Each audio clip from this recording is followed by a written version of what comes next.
Hello and welcome to the Lumen Project. I'm Dr. Helene, clinical psychologist. Today I am beyond excited. I'm speaking with my dear friend, Sarah Scott. She is a world-class pole dancer and retreat host. So let's get into it.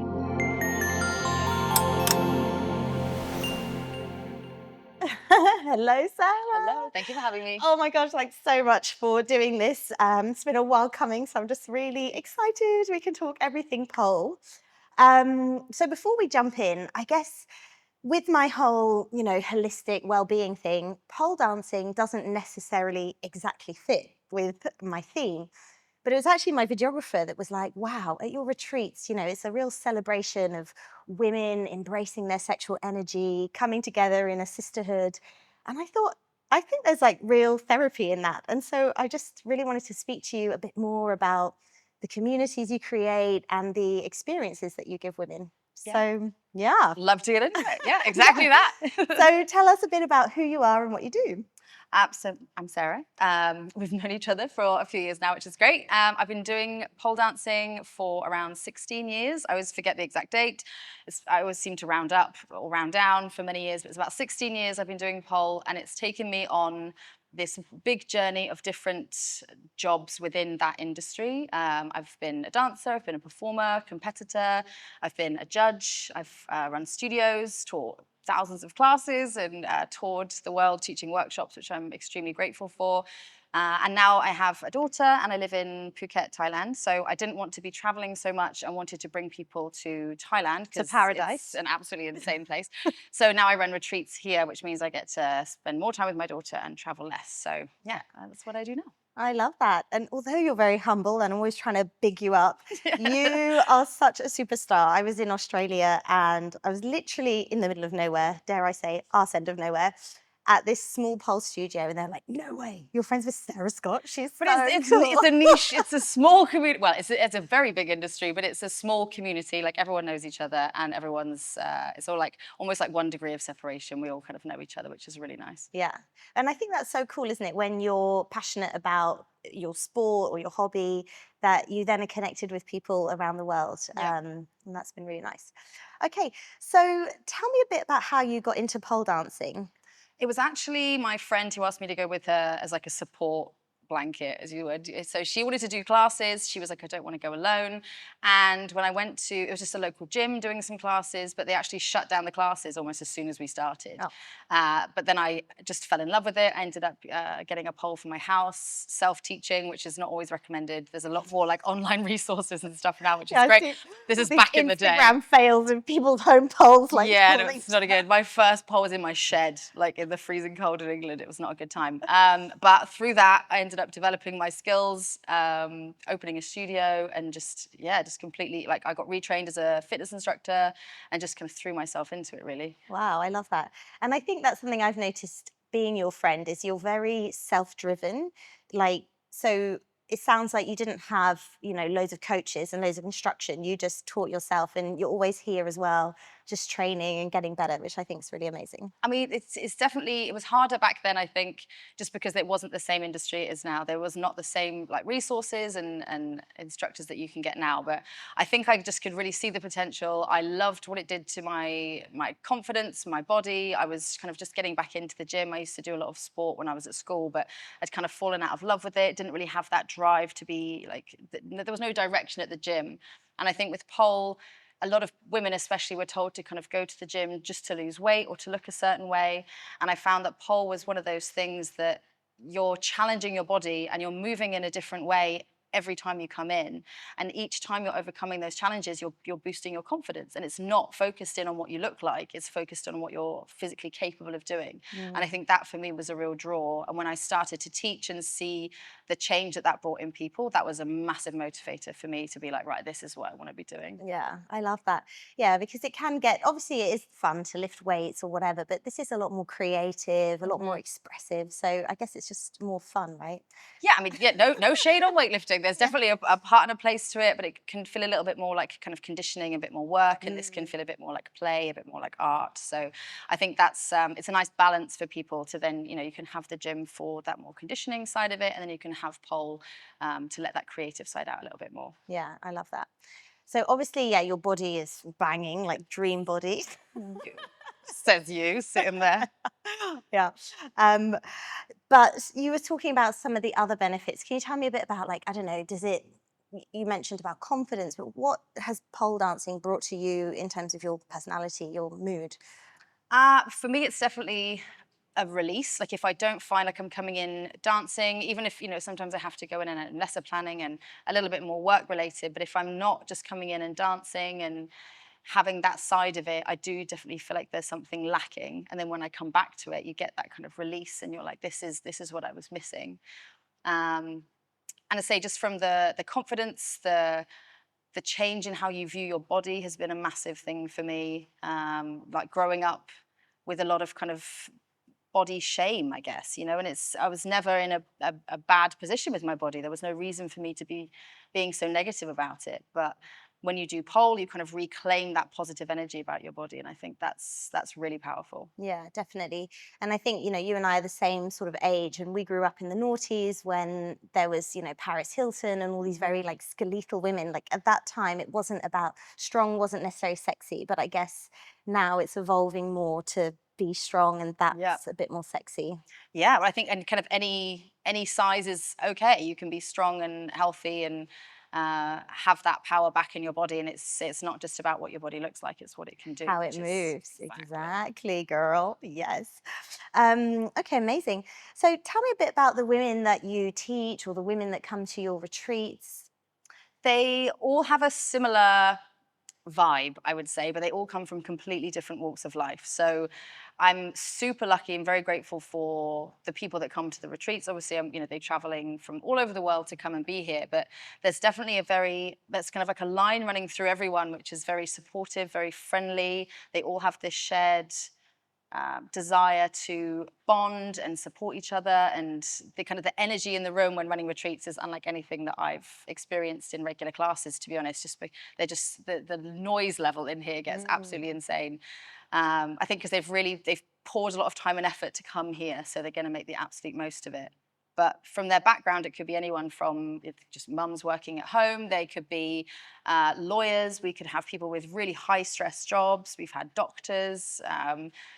The whole range of jobs, but everyone has that kind of common goal of wanting to improve themselves, have fun, bond, and have that kind of sisterhood experience. Yeah, I love that. And actually, part of the reason we're speaking today is because we share a videographer, and Yeah. he got a little sneak peek into your retreats, and he was like, "Wow, this is a real celebration of women of all different shapes and sizes, abilities, backgrounds, all just coming together." And I had no idea. I guess I assumed that it was just these pro pole dancers, but it sounds like it's more of a an eclectic bunch, Yeah, which I it's like. a real mix. Yeah, like students, hobbyists, people who are just coming to try something, a new experience. Some people, this is their first time out of their country, which I think is just incredible. To fly this far and have this experience as your first like proper abroad holiday Yeah, is amazing. Um, definitely. yeah, it's fantastic. Yeah. And I will big you up again. Sorry, it's not going to be the only time. But I think one thing I love about you, Sarah, is that you're just such a badass. Like, you're incredible at pole, businesswoman, clothing line, which is now stopped, but amazing.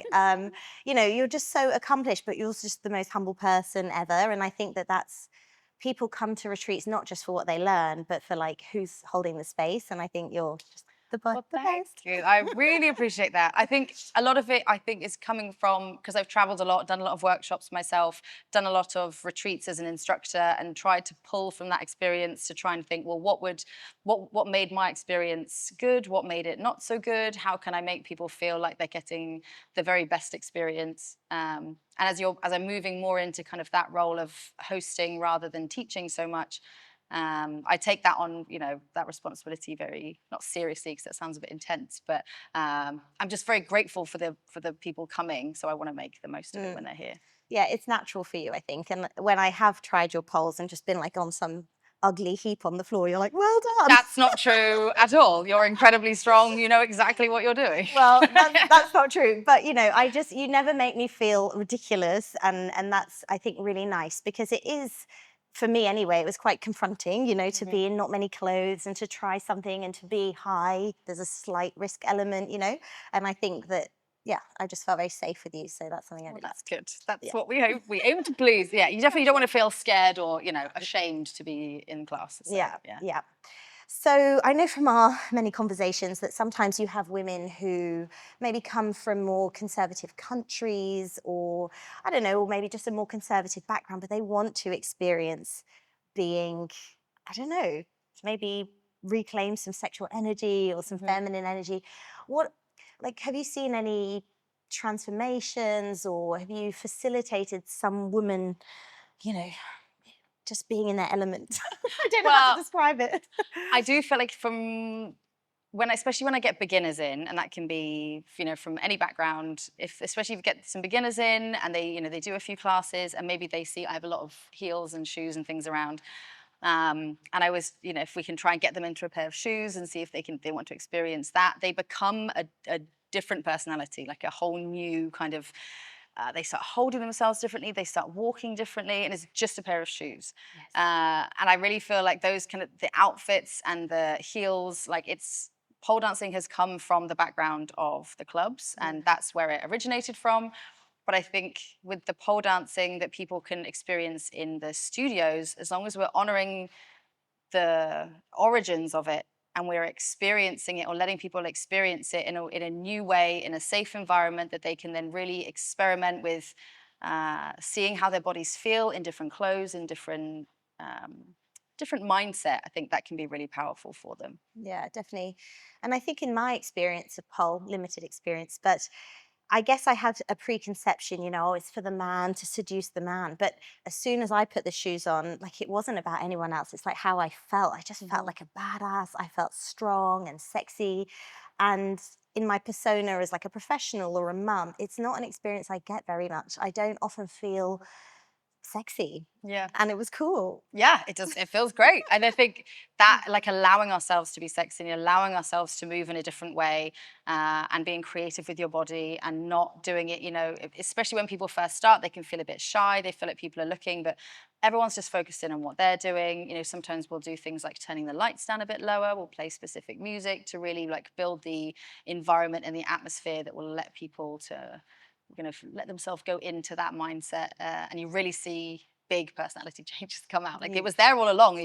I feel like we should hold back that because of judgment or shame or, um, years of built up, um, cultural experiences that we've had with things. And so tapping into that different side of ourselves, can feel really freeing. Yeah, yeah. And I can definitely relate to that. Like, I mean, I'm no like Virgin Mary, but I've been very much like raised in the Catholic Church. And so anything that sort of felt somehow sexual felt very taboo. But almost just experiencing it, like for me, straight away, that just vanished. It's a Mm. whole bunch of women or sometimes gay men or straight men, whatever. But I don't know. Yeah, it just felt fun and empowering. So, Yeah, yeah. yeah. So I want to ask you, if some of our viewers or listeners are maybe contemplating going to starting pole. What are some of the things that they should bear in mind, like as they get brave and enter a pole studio? Well, I think definitely do your research on the pole studio. Make sure that you are going to somewhere that has good instructors, that are going to feel safe, supportive, they're inclusive, they understand the origins of pole, they have, safe equipment, all those kind of normal things that you would expect from going to a different, studio or gym establishment. Can I just jump in Um, really quickly? How would you know that it's safe? Because I don't know, it looks safe to me. um, I guess you would maybe speak to them about it, speak to what poles they have. There are certain brands of pole, that you can then reach out to the specific, manufacturers of those poles. Xpole, for example, is a company that I work very closely with. They're kind of the industry leaders on safety and installation. They'll check out the studios before, as they're getting set up and give them all the advice they need on how to set up the poles properly. They weight test their poles to a very, very high level. So we take it very seriously because people are swinging around upside down, a lot of the time with mats, a lot of the time without mats. So Mm. we take that very seriously. Um, You can ask your instructors about what qualifications they have and what backgrounds they've come from, if they have that experience, or if they've just set up, or if they're maybe just a student who's decided to start running classes. I think once you get into the classes and you start to experience it, you'll maybe start to see if they, are they doing good warm-ups, cool downs? Are they breaking things down properly? Are they offering spotting and assistance in and out of movements? And if you're being told to go upside down on your first class, then it's probably not going to be super safe. Yeah, yeah. So I guess I'm assuming there's some middle ground. Like you're probably not going to research that much like the brand of pole, but I guess you're saying use your judgment. Yeah. If it feels sketchy and a bit unsafe, Yeah. maybe don't go. I think the standard of pole studios now is really high. Okay. So I think you won't necessarily get a problem. It's more going to be like, do you vibe with the instructor? Do you vibe with the style of pole that they're teaching? Yeah. Because there's so many different styles, different elements that you can learn. Do you want the more sexy style? Do you want the more trick style? And some studios will offer all of it. Some will be very specific. So. Yeah. And how about, you're going in and even though it's a beginner class, turns out people have been there for a while. Like, how do you manage that? Like, what advice do you have for people? I always try and say to people, like, what's your why? Which I know is like a super cliched sentence to say, but it really comes into play, I think, with why you're going to pole class. How many times a week are you going? Are you in a class with someone who's been a gymnast for 20 years and they're just starting pole, so they still could be in a beginner class, versus someone who works an office job and is coming for 1 hour a week? And so what's your purpose? If it's to compare yourself to others, you're going to get really stressed out and it's going to feel very negative. But if you're understanding that there's not a peak, there's not a, oh, I've completed pole dancing, it's going to be an ongoing journey. You're doing it for the feeling that you get from the class. It should hopefully like move you towards a mindset of not looking at what other people are doing, understanding that everyone has their own journey with it. And not getting too hung up on, well, that person's learning quicker than me, because it's not a race, it's not a competition. But it's very normal to put that pressure on yourself, but it's trying to get out of that mindset. Yeah, definitely. And actually, you taught a friend of mine, and she was, a little bit overweight. She didn't have really any foundations in dance or gymnastics, and she wasn't very good at the start. But she kept going, and then I then returned to one of your classes, and she was amazing. So I think even if maybe people aren't amazing at the start, it's just to keep going and don't give up, because I think progress isn't always linear, and also like eventually if you're making a 1 or 2% improvement each time, that's for sure. Yeah, the consistency is key with it. And also, we want longevity, we want safety, we don't want to get injured. So pushing really, really hard at the beginning with anything is not going to be a good idea. So that's what I would recommend. Nice, good. So now there's another category of people that maybe don't have access to a pole studio. What advice do you have for women who maybe want to get into their sexual energy, want to feel a bit more confident, maybe naked, or maybe, just embrace their sexual energy? What could they do to start tapping into that more?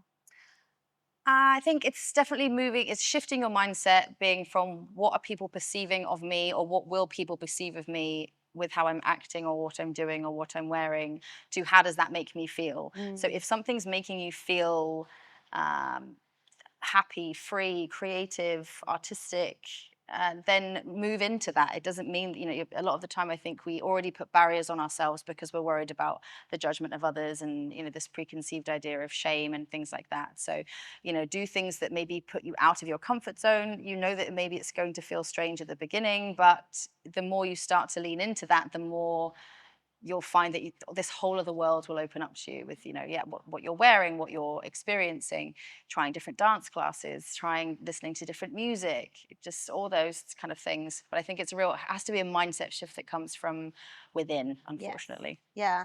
And that's making me think a bit about like the magic happens just outside your comfort zone. So if you want to become a different person, maybe a more confident person, you want to feel better in your body, but you just are committed to doing exactly the same things, it might take a while, but maybe if you're like, do you know what? I'm going to try and wear something a bit more sexy, or I'm going to put on that song, If You Want It, and just play around, then you're living just a little bit outside your comfort zone and maybe growing in confidence. I think there was something, I had a conversation with my friend about this many, many years ago, and it just reminded me of that conversation, when it sounds a bit rude initially, but it's like no one actually cares what you're doing. not you, one.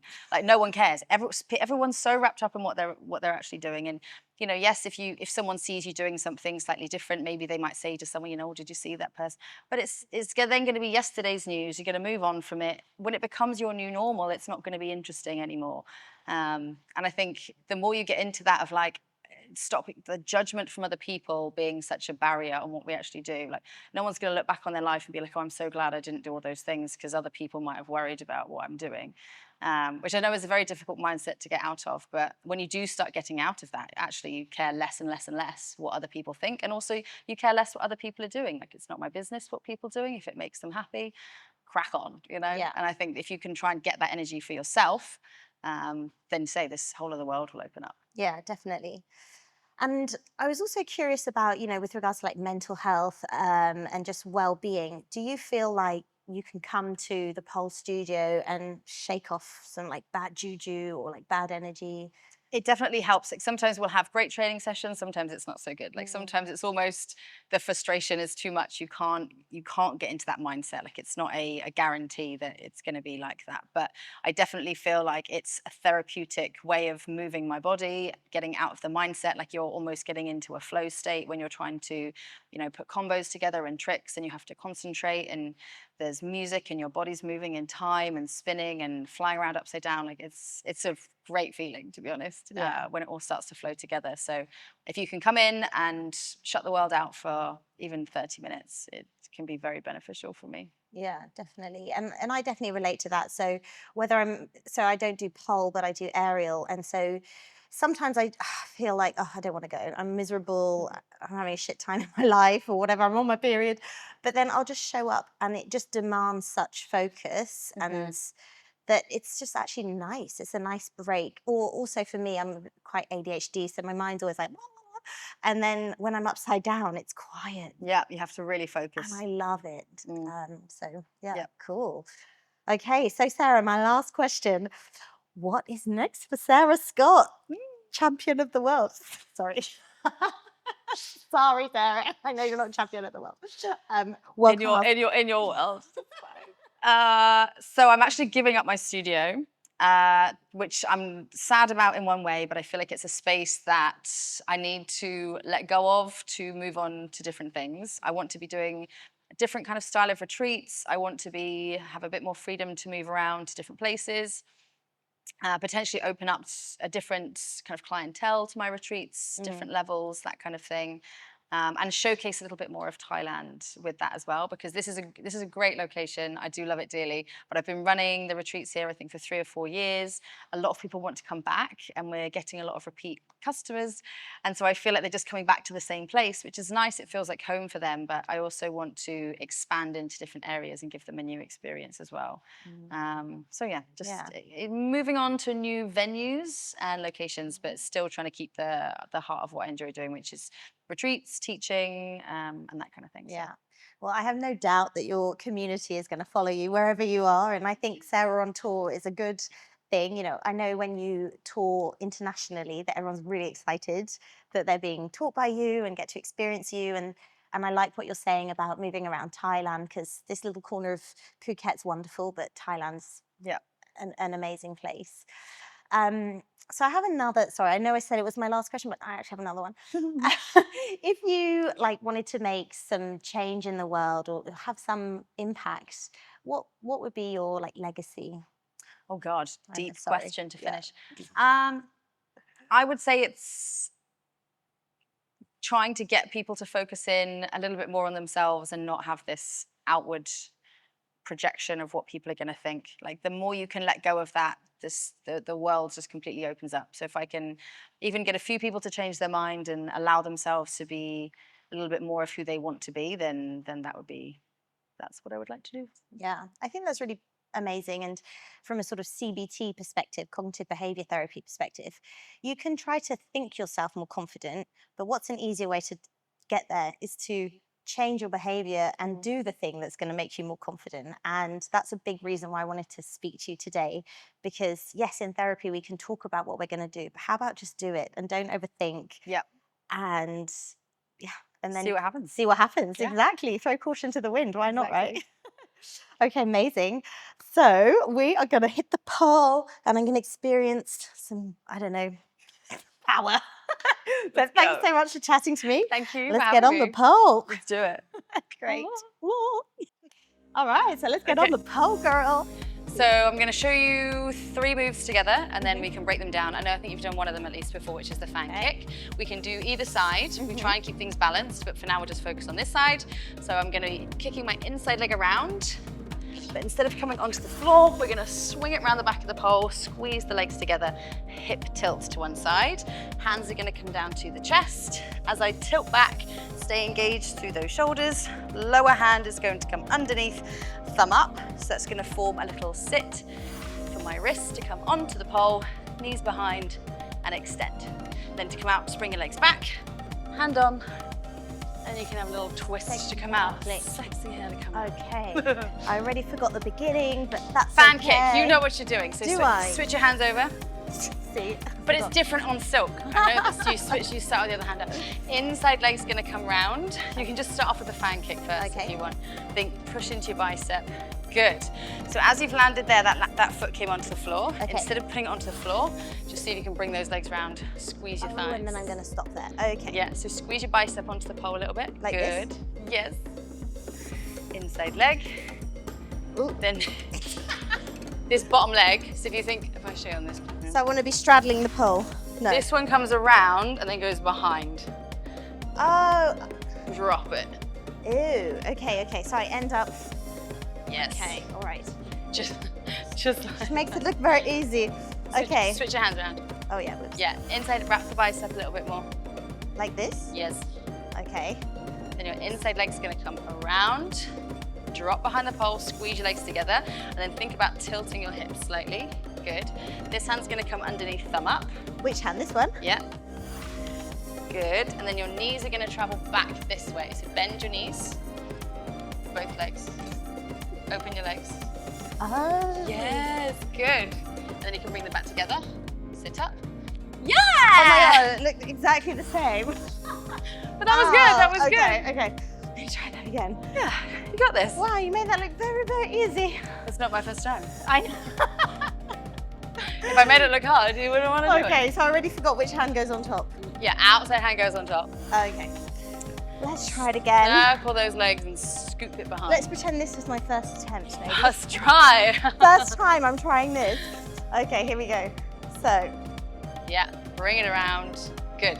Squeeze the thighs together, little tilt, thumb up. Then think knees back behind the pole. Open into straddle. Good. Legs come back together. Bottom hand comes back up. And hair flick.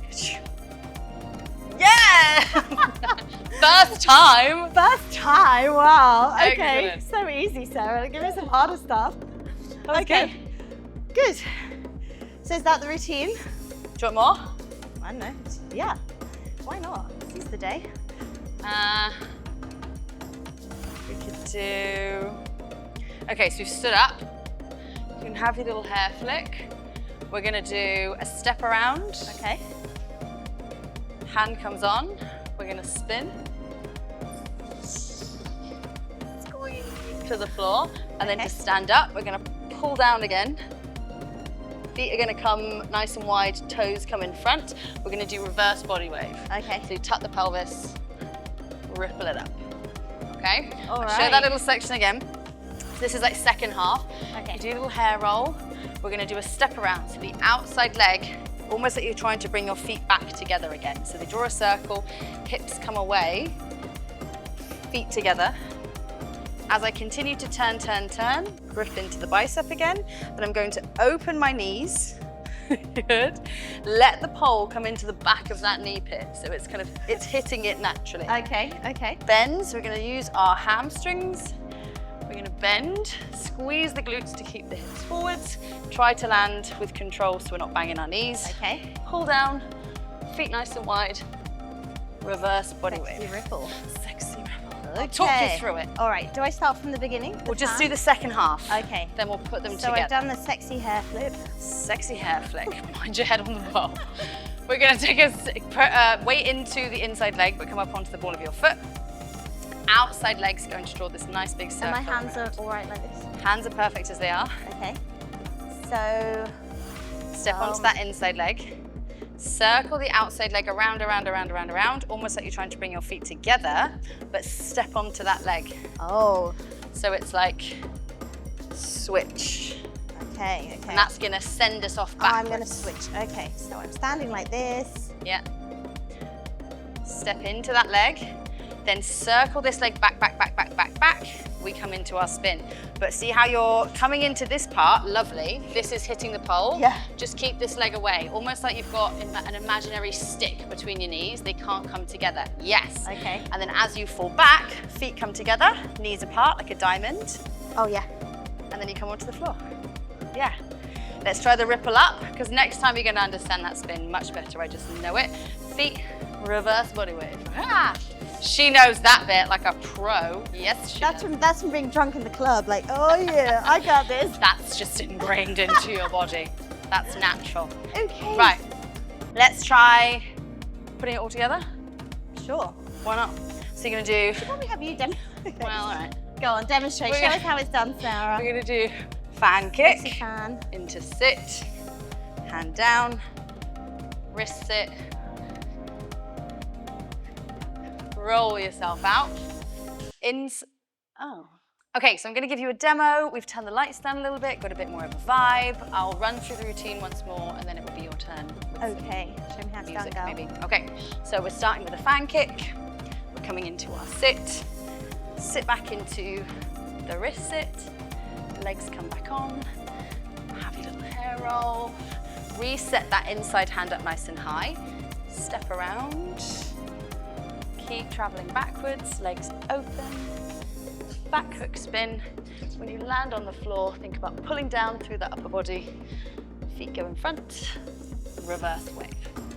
Okay. Amazing. Okay, Do you want me to try some music? let's just do one run through first, maybe. All right. Okay. So my hands need to be like this. Yes. Okay. Fan kick. Okay. Come into a sit. So try and bring that leg round the other side. Forgot. Get Okay. into that flow state. Sorry. Do I start sexy or do I just start like this? You can. I mean, you're already sexy. Okay, here we go. 1, 2, 3. Flip it around. Legs come behind. Good. Wrist sit. Knees come back. Open. Nice. When your legs come back on, bottom hand comes up. Feet come onto the floor. Do a little head roll. Then bring your inside arm up nice and high. So right hand up. Step on that inside leg. Step around with the outside leg. Feet come together. Now you start traveling backwards. Open those legs nice and wide. Travel, travel, travel. Bend the knees into a diamond. Yes, nice, nice, nice. Good, exactly. Pull down, feet on the floor. Reverse body wave. Yeah. Good. All right. Okay. So, can I try that with shoes? So just now we were talking about buying shoes off Shein or cheaper retailers, which, you know, you might be tempted to do if you're a beginner, but you were giving me some advice on that. They need to be pole specific because the bottom is made in one piece, so it doesn't break. And there's also certain parts to it, like the slope of the platform goes up so that we can rock onto it and use it like the ball of our foot, so we can rotate on that part. So some of the cheaper ones you'll find they break, the straps aren't very strong, there's not enough slope, or they're made in multiple pieces, which will mean that they're not safe, not fit for purpose. But they are an expensive investment, to be honest. So they're not cheap shoes, but So how much would a real deal pair set you back? they're around kind of $50 to $100. Ooh, okay. Upwards to $500. Oh, geez. Okay, so noticing already, legs are looking banging, but I do feel like I'm on stilts. It's really high, actually. Yeah, but the platform is high, so the actual like instep is not that it's not that steep. So imagine that you're walking on almost like the weight is in the front of your foot. Okay. Don't put the weight back in the spike. Okay. Yeah. Yeah. It does feel kind of nice to have these ginormous legs. Yeah, it just increases that lever Makes the legs look super elongated, and there's certain tricks that we use where we're using the shoe to land properly or to get that extra extension. And sandals have not very much ankle stability, so we're also training our ankle stability and support when we're in these as well, versus the boots that you see people wear. Yes. But you need them nice and tight. So do you want to demo with shoes, or, yeah, maybe that would be a nice idea. What do you think?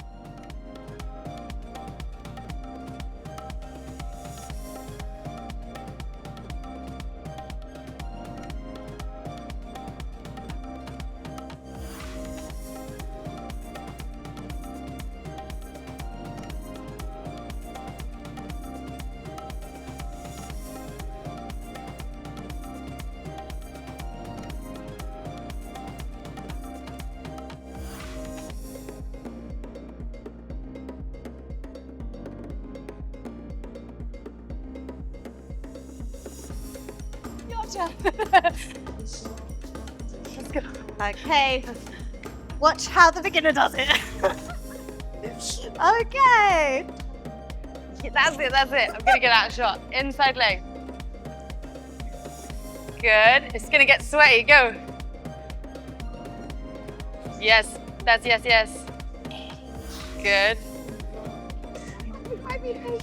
Step around.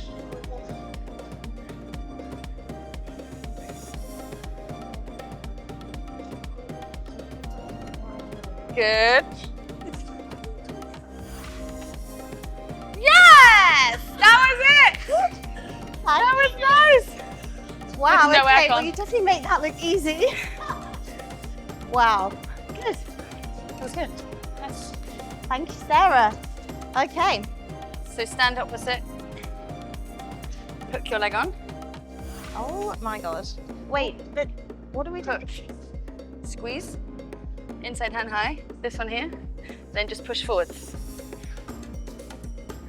Yeah! Straighten the leg out to the side. There you go. That was fun. Yeah. Can we like hold into split? Or no? You can't do it one-handed. Oh, because you fall off. You need to. Yeah. That was fun. Should we do it one more time? Yeah. Can we just do that again? Because I Now you know what I what, was doing. now I know what we're doing. You're like, just hold here. Okay. Bend. Let's not spike each other. Ready? Yeah, ready? Push off, go. Yeah! Yeah, look at the ending. That was good. Amazing. Thank you so much, Sarah. That was awesome. That was so fun. Thank you. Well, I'm going to come to your beginner's retreat. And yeah. Start over doing that. All right.